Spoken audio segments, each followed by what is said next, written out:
যারা এইটাকে নিয়ে বিরাট ভাবে বিভ্রান্তি ছড়াচ্ছে এবং জনগণকে বিভ্রান্ত করছে এবং জি কি বলবো জবানের শালীনতা পর্যন্ত বজায় রাখছে না।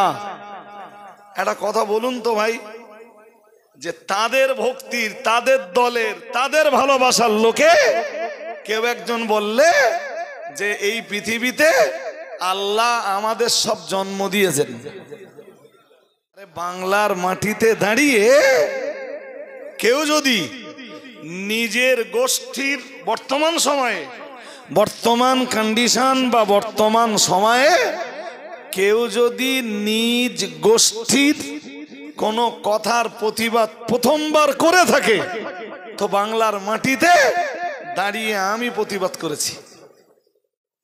কথাটা মাতিন সাহেবের একটা কথা, আমি সেখানে বলেছি, বেশ কিছু কথা বলার পরে বলেছি যে মাতিন সাহেবের উচিত শব্দ চয়নের প্রতি সতর্ক হওয়া। আপনারা অনেকে শুনেছেন, হ্যাঁ না কিছু বলে না, শুনেছেন? শুনেছেন কি বলেছি? যে মাতিন সাহেবের উচিত শব্দ চয়নের প্রতি কি করা,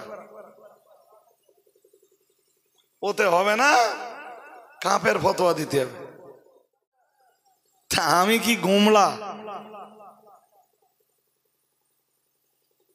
তোমরা বসিরহাট হুজুরের কালেমা রদ্দে কুফর একবার পড়ে থাকলে আমি আল্লাহ শুকর তার চেয়ে বেশি পড়েছি।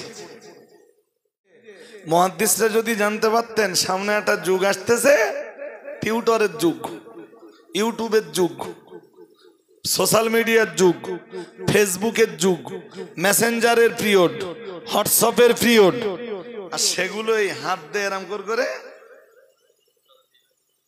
টাইপ করা যায়, তাহলে মুহাদ্দিসরা কথা লিখতো না হয়তো।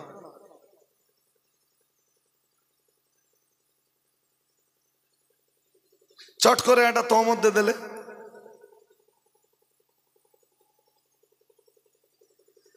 জি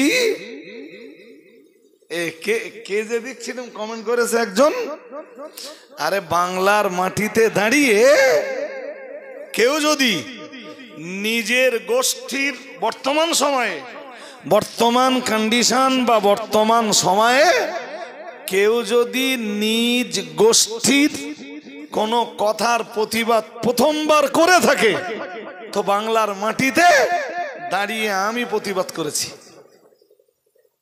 কথাটা মাতিন সাহেবের একটা কথা, আমি সেখানে বলেছি, বেশ কিছু কথা বলার পরে বলেছি যে মাতিন সাহেবের উচিত শব্দ চয়নের প্রতি সতর্ক হওয়া।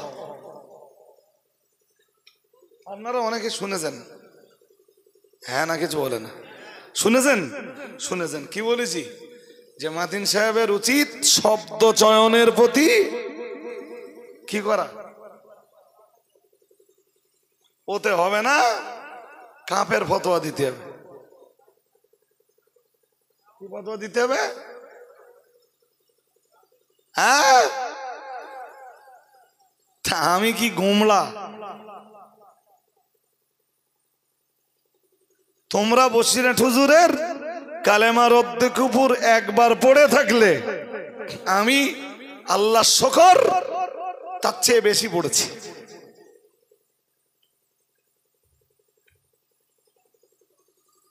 জি কালমাতুল কুফরে কি আছে সেটা আপনাদের বোধহয় একটু শুনে নেওয়া ভালো হবে। তা আমার ভাই ধৈর্য কম, আর এই জেনারেটরটা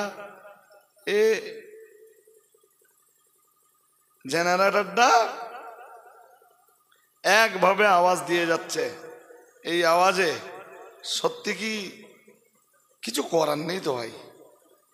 ও জেনারেটর ওয়ালা কি করবে, এই দেখেন আমি একটু পড়ি, আপনারা একটু শোনেন দিন, খুব ভালো করে মন দিয়ে শুনতে হবে।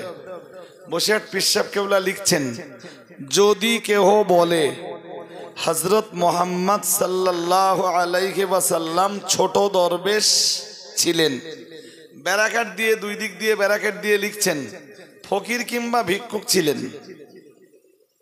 কেউ যদি হযরত মুহাম্মদ সাল্লাল্লাহু আলাইহি ওয়াসাল্লামকে বলে ফকির কিংবা ভিক্ষুক ছিলেন, বেশ, অথবা তাহার বস্ত্র কলুষিত ছিল, জামা কাপড় নোংরা, এরম যদি কেউ বলে, অথবা যদি বলে তার নখ লম্বা ছিল, শুনছেন, এক্ষেত্রে একদল বিদ্বান বলেছেন, সমস্ত বিদ্বান না একদল বিদ্বান, এটা মাথায় রাখতে হবে। আর ওই আগের কথাগুলো মাথায় রাখতে হবে। একদল বিদ্বান বলিয়াছেন যে প্রত্যেক অবস্থায় সে ব্যক্তি কাফের হইবে। তার মানে কেউ যদি মুহাম্মদ সাল্লাল্লাহু আলাইহি ওয়াসাল্লামকে বলে ভিক্ষুক, শুনছেন, সে কাফের হবে। আবার যদি কেউ বলে যে হযরত মুহাম্মদ সাল্লাল্লাহু আলাইহি ওয়াসাল্লামের বস্ত্র কলুষিত ছিল, সেও কাফের হবে। কেউ যদি বলে হযরত মুহাম্মদ সাল্লাল্লাহু আলাইহি ওয়াসাল্লামের নখ লম্বা ছিল, সেও কাফের হবে। তবে এই কুফরির ফতোয়া দুনিয়া বরেণ্য আলেমদের ঐক্যমতের ভিত্তিতে নয়, একদল আলেমের মত, একদল আলেমের মত। এ পর্যন্ত বুঝেছেন। এবার পরের কথাটা বুঝে নেন। জি, অন্য দল বলেন, শুনছেন, তার মানে বিদ্বান বা আলেমদের অন্য দল বলেন যদি অবাজ্ঞাভাবে এই রূপ বলিয়া থাকে তবে সে কাফের হইবে। অবাজ্ঞা ভাব মানে বোঝেন, রসুলের মান মর্যাদা ছোট করার জন্য কেউ যদি বলে, সংকীর্ণ মানসিকতা প্রদর্শনের মানে চিন্তা ভাবনা নিয়ে যদি কেউ বলে, তবে সে কাফের হইবে, নইলে কাফের। কথাটা ক্লিয়ার হয়েছে? হ্যাঁ না বলে না, জোর করে বলেন। হয়েছে? জি,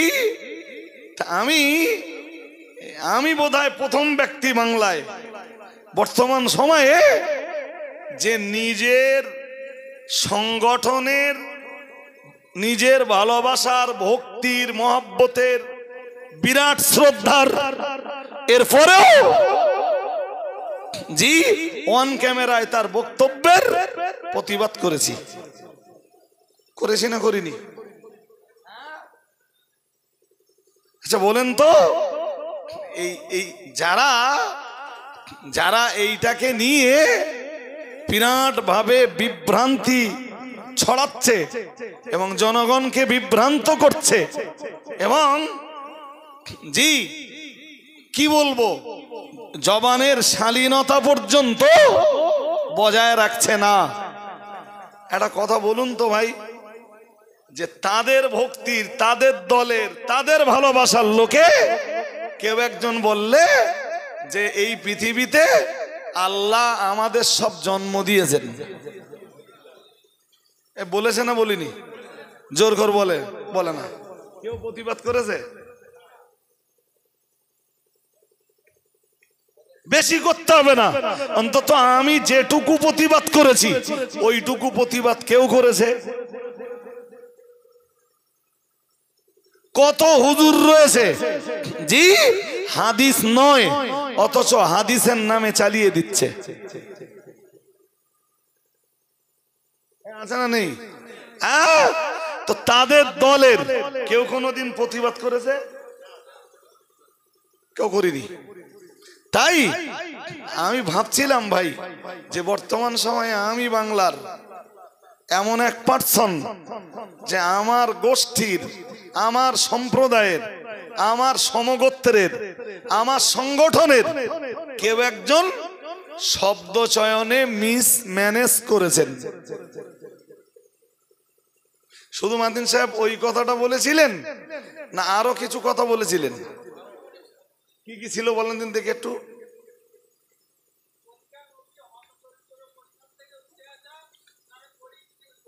এটাও বলেছেন যে আমার জানা মতে দুইজন নবী কি ছিলেন, ধনী ছিলেন, বলেছেন তো, বলেছেন। আচ্ছা, আমি যদি এখন হাদিস থেকে সাবেত করি, যদি প্রমাণ দেই,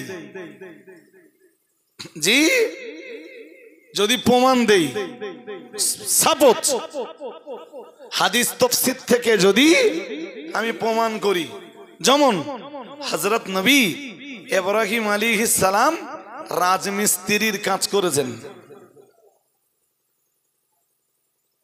শুনছেন নাকি? তো এই কথাটা বললে কোন নবীর শানে আমি কাফের হয়ে যাব? হ্যাঁ না জোর করে বলেন, আমি কাফের হব? হ্যাঁ। আচ্ছা বলুন তো, আরেকটু বলুন। জি, এখন যদি কেউ বলে না নবীদের শানে ওই জাতীয় শব্দ বলা চলবে না, মাথা পেতে মেনে নিলাম, চলবে না ভাই, ভুল হয়েছে, সামনের দিন আর বলবো না। ও কথাটা তো তাফসীর কারকরা তাদের তাফসীরে লিখেছেন। কোন কথাটা? কথা বলে না। হ্যাঁ, রাজমিস্ত্রির কাজ করেছেন হযরত ইব্রাহিম আলাইহিস সালাম, ও কথাটা তাফসীর কারকরা তাদের তাফসীরে লিখেছেন। আমি তো মুখে বলছি, ওনারা তো লিখে গেছেন। আমি বলার কারণে যদি কাফের হই, তা যারা লিখেছেন তারগা ব্যাপারে এই মৌলবীগুলো ফতোয়া কি দেবে?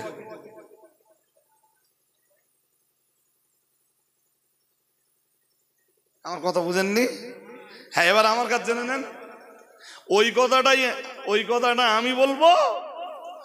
আমি বলবো আমার ভিতরে কোনো নবীকে ইস্তেগফার করার নিয়ত থাকবে না, ইস্তেহানাতের নিয়ত থাকবে না, আমার ভিতরে ইস্তেহজায়ের নিয়ত থাকবে না, আমার উপরে কুফর শব্দটার ইতলাক হবে না।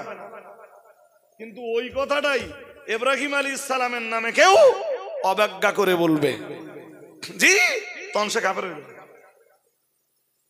আমার কথা বুঝতে পারেননি? আমি কি বোঝাতে পারছি? কি বলেছি বলুন তো?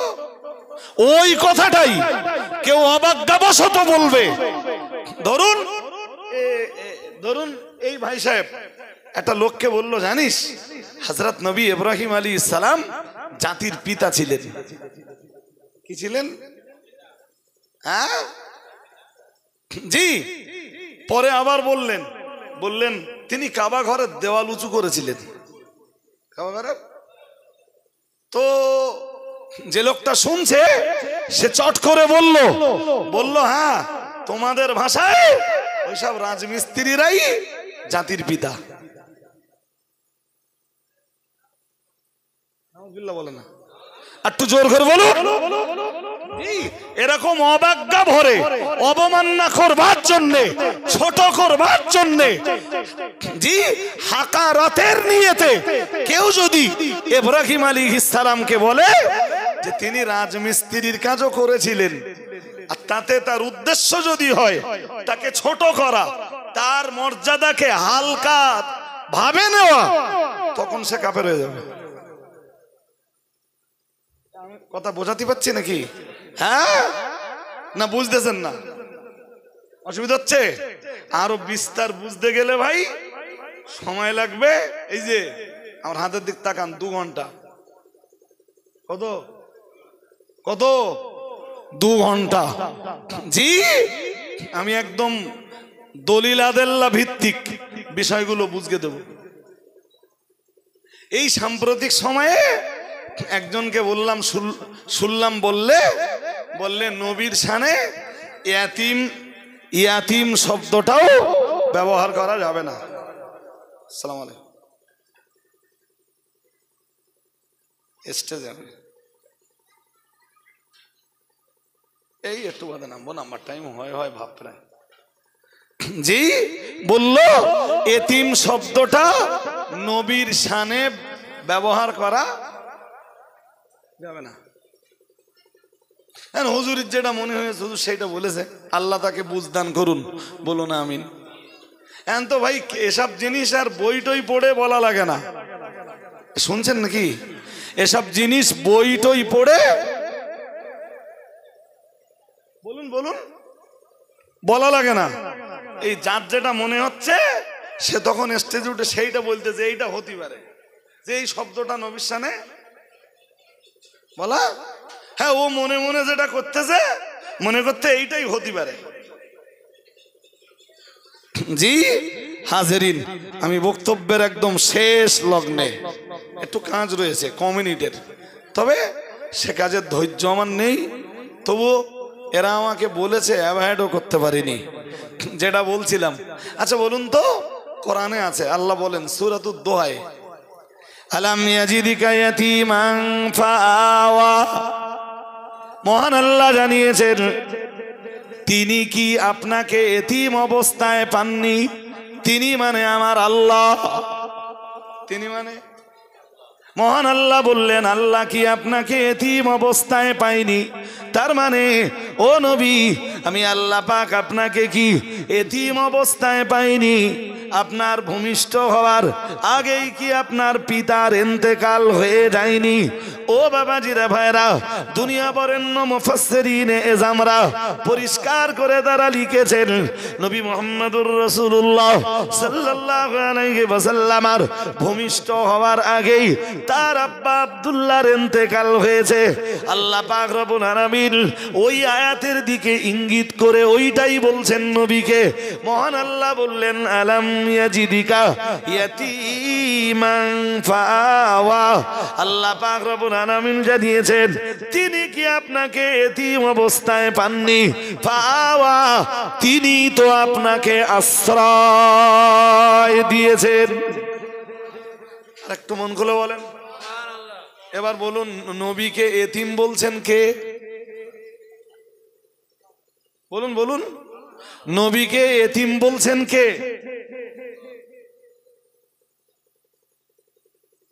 এবার হিসাবটা মেলান। কোন এক হুজুরি বললে নবীর শানে এতিম শব্দ ব্যবহার করা যাবে না। কোরআনে আছে ওটা কি করব, আর ওটা পড়া যাবে কিনা, তাহলে ওই হুজুরের কাছে আবার ফতোয়া নিতে হবে। তো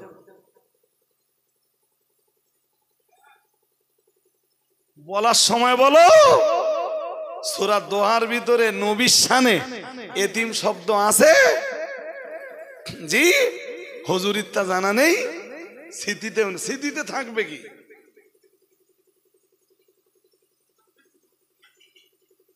আমার কথা বুঝতেছেন নাকি? আল্লাহ এ নির্বোধ সমাজকে বুঝবার ক্ষমতা দান করুন, বলুন আমিন, বলুন না আমিন।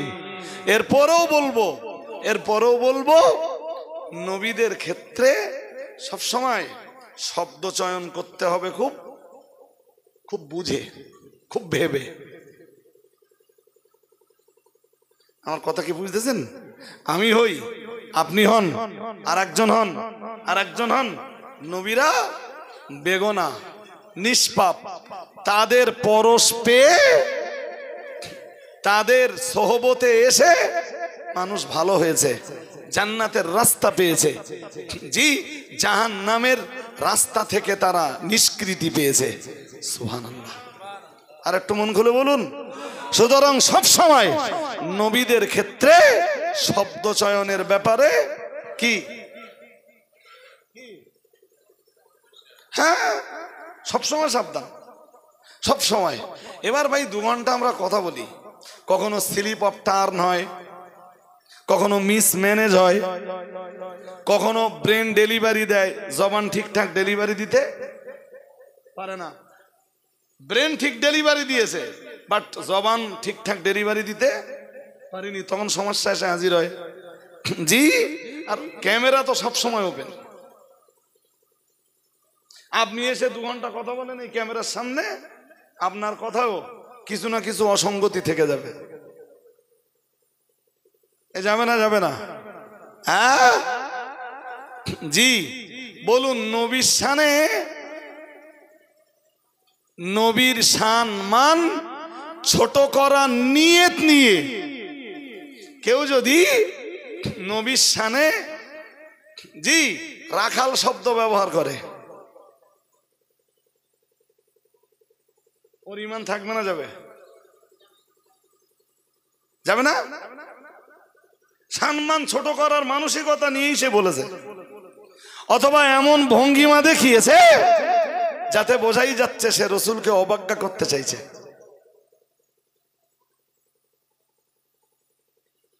এক সাহাবী রসুলকে জিজ্ঞেস করছিলেন, হুজুর আপনি ছাগল চড়িয়েছেন?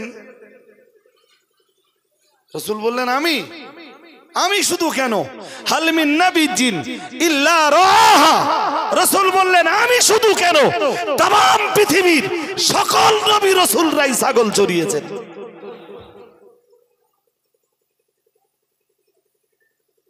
এ কথা বললেই যদি ঈমান চল যায়, তো বুখারী শরীফের ও হাদিস কোথায় না যাবো সে তো ভেবে পাচ্ছি না। আমার কথা বুঝতে পারেননি? বুঝতে পারতেছেন না? হ্যাঁ জি, বলেছি বিস্তার ব্যাখ্যার জন্য রজব আলী সাহেবের মজলিসে বসলে জি আমি আপনাকে কোরআন দিয়ে হাদিস দিয়ে এই বিষয়টা খুব সহজে ডিসকাস করে দিতে পারবো ইনশাআল্লাহ। ইনশাআল্লাহ বলুন। তার জন্য সময় লাগবে, ব্রেন লাগবে, বুদ্ধি লাগবে, কোরআনের তথ্য লাগবে, হাদিসের তথ্য লাগবে, তারপর হবে। তবে এরপরেও, এত কিছুর পরেও জি যারা কাফেরের ঝুড়ি নিয়ে সামনে বসে আছে, ঝুড়িতে একটা তুলে দিয়ে দিলে,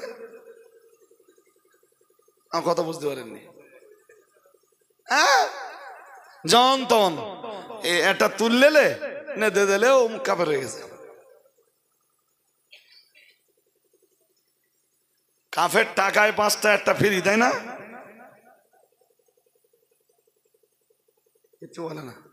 কাফের টাকায় 5টা সঙ্গে একটা ফ্রি, বলো। আমরা এত, অন্তত আমার বক্তব্যে দেখবেন জি বহু প্রতিবাদী বক্তব্য রয়েছে, কিন্তু সহজে কারণ নামে কখনো কাফের শব্দের ব্যবহার খুঁজে পাবেন।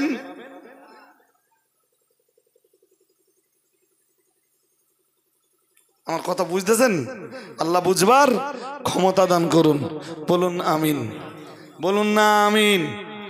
ভাই এ কি লিখে দিয়েছে জানি না, পর্দায় লাইভ টেলিকাস্টের মাধ্যমে মহিলাদের দেখা না যায়, তাহলে আমার প্রশ্ন, মোবাইলের লাইভ মহিলারা দেখলে কোনো দোষের হবে কিনা? শরিয়ত অনুযায়ী বিস্তারিত জানালে উপকৃত থাকতাম। ভাই প্রথম কথা, এইটাকে নিয়ে আমি মুফতি সাহেবকে জিজ্ঞেস করেছিলাম, এই যেমনটা আপনারা প্রশ্ন করেছেন যে এখান থেকে একটা লাইন নিয়ে হুবহু মেয়েদেরকে দেখানো হবে, শুধু মেয়েদের ওখানে একটা পর্দা কাটিয়ে দেওয়া হবে। হুজুর এটা যদি নাজায়েজ হয়, তা হুজুর এই লাইভ টেলিকাস্ট চলছে, এতেও তো মেয়েরা দেখতে পারে, পারে না? পারে না? হ্যাঁ জি পারে। তো হুজুর কি হবে? তো হুজুর জবাবে কি বলেছিলেন, আমার খুব ভালো মনে আছে, খাদিজার একটা প্রোগ্রামে তাও বলেছিলেন। হুজুর তার জবাবে বলেছিলেন যে দেখো, এই এখান থেকে পর্দা নিয়ে শুধু মেয়েদের ওখানে, এখান থেকে লাইন নিয়ে মেয়েদের ওখানে একটা পর্দা খাটিয়ে দেওয়া হবে, ওটা শুধুমাত্র মেয়েদের দেখানোর উদ্দেশ্যে করা হচ্ছে। আমার কথা বোঝেননি? ওটা অনলি মেয়েদের দেখানোর উদ্দেশ্যে করা হচ্ছে। হ্যাঁ না বলে না? হ্যাঁ, ওখানে তো কোনো পুরুষ নেই, আছে কি? আর লাইভ টেলিকাস্ট চলছে, এটা অনলি মেয়েদের উদ্দেশ্যে টেলিকাস্টটা চলছে। তাহলে দুটো জিনিসের সুরত এক হলো না আলাদা হলো? এই সুরত যদি আপনি না ধরতে পারেন তাহলে মশলায় আটকে যাবে।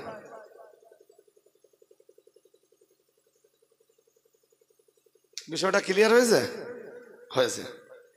পরের কথা, অনেক মহিলারা ইউটিউবের মাধ্যমে ইসলামিক আলোচনা করছেন, ছেলেরা সেই বক্তব্য দেখতে পারবে কিনা? ইসলামিক আলোচনা করছেন মানে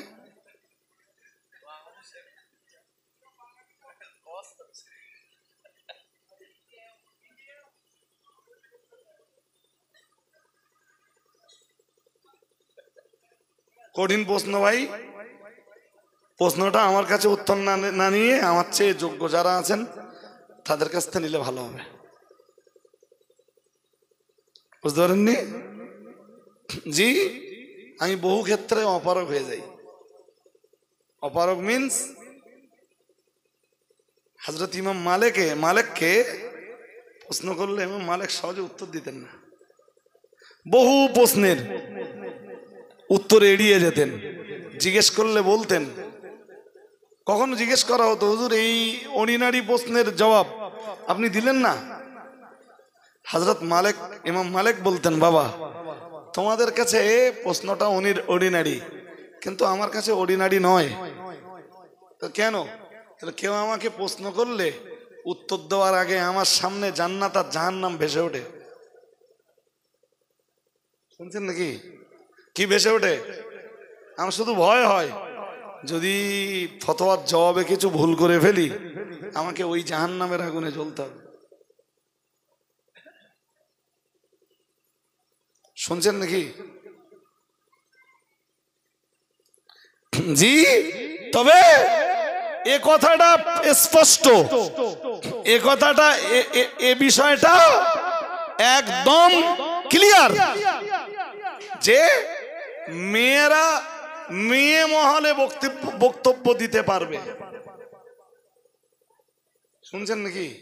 কি বলেছি? মেয়েরা মেয়ে মহলে বক্তব্য দিতে পারবে।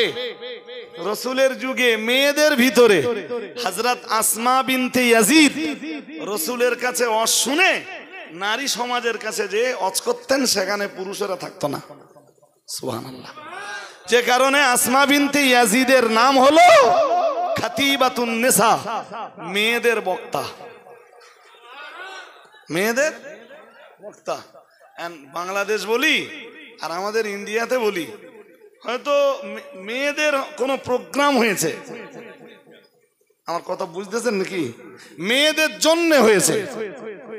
কাদের জন্য?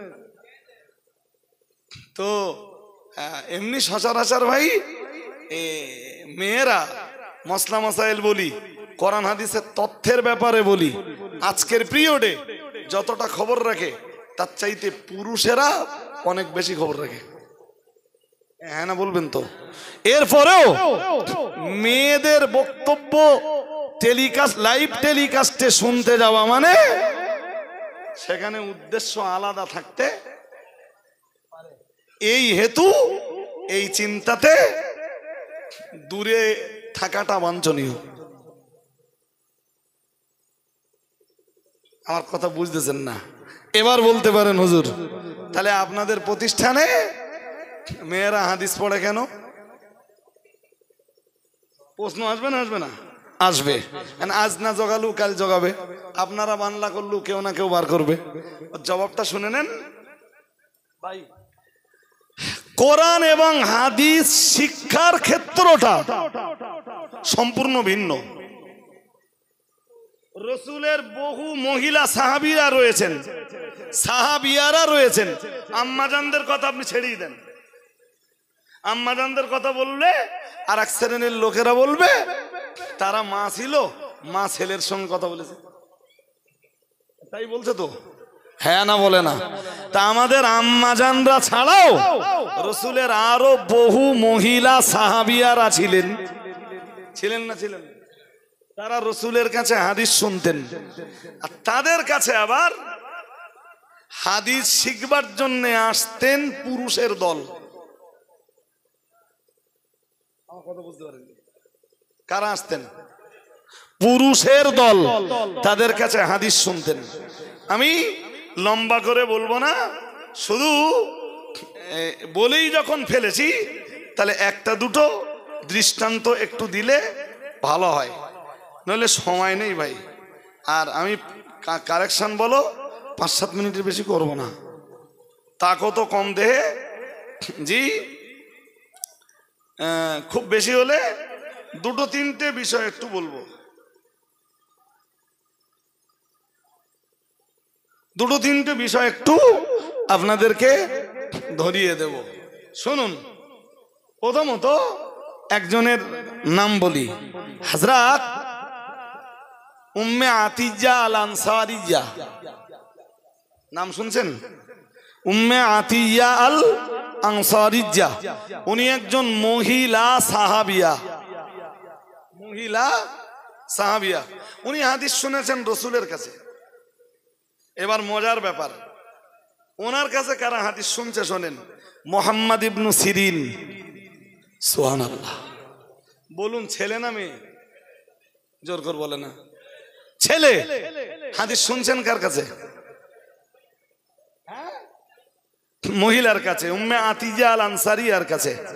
এরপরে ওনার কাছ থেকে হাদিস শুনছেন, ওনার কাছ থেকে হাদিস শুনছেন আলী ইবনুল আকমার। আমার এত নাম মনে থাকে না ভাই। ওনার কাছ থেকে হাদিস শুনছেন আব্দুল মালিক ইবনে উমাইদ। পুরুষ লোক তো? হ্যাঁ না বলে না, পুরুষ লোক। ইসমাইল ইবনু আব্দুর রহমান, এই শুনেছেন না? শুনছেন না? শুনছেন না? হ্যাঁ, কি হলো ভাই? একদম শেষ লগ্নে, ঠান্ডাও পড়তেছে খুব, জাপটা ঠান্ডা।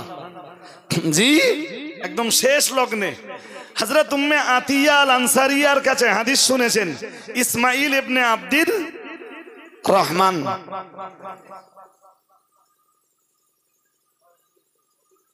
কারেন্ট এসছে বললে তো হবে না, শুধু বন্ধ করতে হবে, চালু করতে হবে।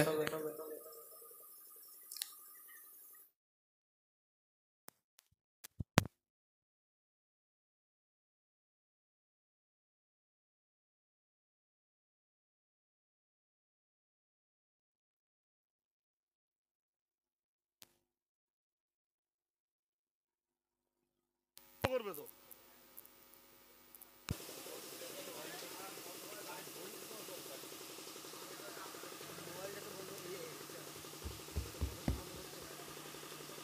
হাজেরিনে মজলিস, বিষয়টা আজ করুন, আমি শেষ লগ্নে কথা আপনাদেরকে আর বলবো না, একদম শেষ লগ্নে। রসুল করিম সাল্লাল্লাহু আলাইহি ওয়াসাল্লামের আর একজন মহিলা সাহাবিয়ার নাম ফাতেমা বিনতে কাইস। শুনছেন নাকি? নাম কি? ফাতেমা বিনতে কাইস। তো ফাতেমা বিনতে কাইস থেকে হাদিস বর্ণনা করছেন, মানে ওনার কাছে হাদিস শুনছেন এরম দু তিনজনের নাম একটু জেনে রাখুন। কাসিম ইবনে মুহাম্মদ ইবনে আবি বকর, কাসিম ইবনে মুহাম্মদ ইবনে আবি বকর। মন অন্যদিকে দিলে হবে না, মন দিয়ে শুনতে হবে। হযরত ফাতেমা বিনতে কাইসের কাছে হাদিস শুনছেন আবু বকর ইবনে আবিল জাহাম। ওনার কাছে হাদিস শুনছেন আবু সালামা ইবনে আব্দুর রহমান। ওনার কাছে হাদিস শুনছেন হযরত সাঈদ ইবনুল মুসাইয়াব। ওনার কাছে হাদিস শুনছেন উরওয়া ইবনু জুবাইর। ওনার কাছে হাদিস শুনছেন উবাইদুল্লাহ ইবনে আব্দুল্লাহ ইবনে উতবা ইবনে মাসউদ। ফাতেমা বিনতে কাইসের কাছে, ফাতেমা বিনতে কাইস সাহাবী, আর ফাতেমা বিনতে কাইস নামনি এই মহিলা সাহাবিয়ার কাছে হাদিস শুনছেন এই পুরুষের দল। শুনছেন নাকি? এরপরে হাদিস শুনছেন আল আসওয়াদ ইবনু ইয়াজিদ, সুলাইমান ইবনু ইয়াসার, আব্দুল্লাহ আল বাহি, মুহাম্মদ ইবনে আব্দুর রহমান ইবনে থাওবান, আমির আশ-শাবি, আব্দুর রহমান ইবনে আসিম ইবনে সাবিত। জি, এই একজন মহিলা, ওনার নাম ফাতেমা বিনতে কাইস, ওনার থেকে এতজন পুরুষে হাদিস বর্ণনা করছেন। আমার কথা শুনছেন নাকি? আমরা তাও মেয়েদের কাছে হাদিস শিখবার জন্য কাউকে পাঠাইনি। পাঠাইছি? পাঠাইনি যে তোমরা যাও খাদিজার মেয়েদের কাছে হাদিস শুনে এসো। একটা প্রতিষ্ঠান, জি একটা প্রতিষ্ঠান চলে 1 বছর ধরে। 1 বছর পরে বুখারীর একটা ব্যাচ বার হয়। খাদিজার মতো একটা প্রতিষ্ঠান কম বেশ এক্ষুনি 2 কোটি টাকা খরচ।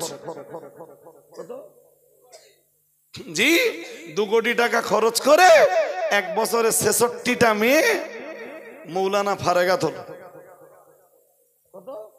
এবার 66টা মেয়ে ফারাগাত হলো। 66টা মেয়ের ভিতরে একটা মেয়েকে পড়তে দিলাম। কটা? এই যে জাতি অন্ধের মতো জাতি পয়সা দিচ্ছে, সেখানকার ফসল কি হয়েছে? ওই একটা হাদিস শুনে আমার জাতি কিছু না কিছু অনুভব করতে পারবে।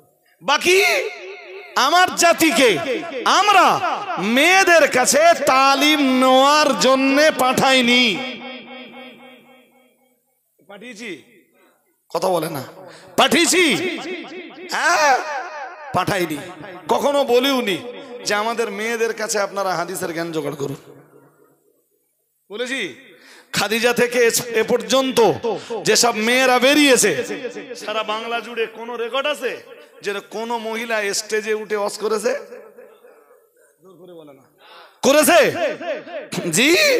অথচ প্রচারটা 16 আনার জায়গায় 18 আনা হচ্ছে যে ওরা মেয়েদেরকেও স্টেজে তুলছে। খতমে বুখারীর বিষয়টা সম্পূর্ণ একটি স্বতন্ত্র বিষয়। যাক ভাই, অনেক কথা বলেছি, আর বাড়বো না। তো 5 মিনিট আপনাদের কাছে দান চাইবো। আমি জানি না এখানকার কন্ডিশন কি, আমি এই জায়গাটা কখনো আসিনি, তাই তো? পাশে এসছি, এখানটায় কখনো। জি। তো এমনি বরাবরই শ্রীরামপুরে লোকজন একটু কম হয়। যতগুলো জলসা এসছি সব জলসায় দেখেছি, মানে পাশের নাটুরিয়া বলি বা আরো যেসব গ্রাম রয়েছে, পিঙ্গলেশ্বর বলি, যত লোকজন দেখি এ গ্রামে তুলনামূলক একটু লোক কম হয়। তা আপনাদের পান্ডেল হিসাবে ঠিকই আছে, অসুবিধা নেই। বক্তব্যের প্রাসঙ্গিকতা আমি ছাড়তে যাচ্ছি। জি, শেষ লগ্নে বলবো 5 মিনিট কে কি দেবেন একটু বলুন।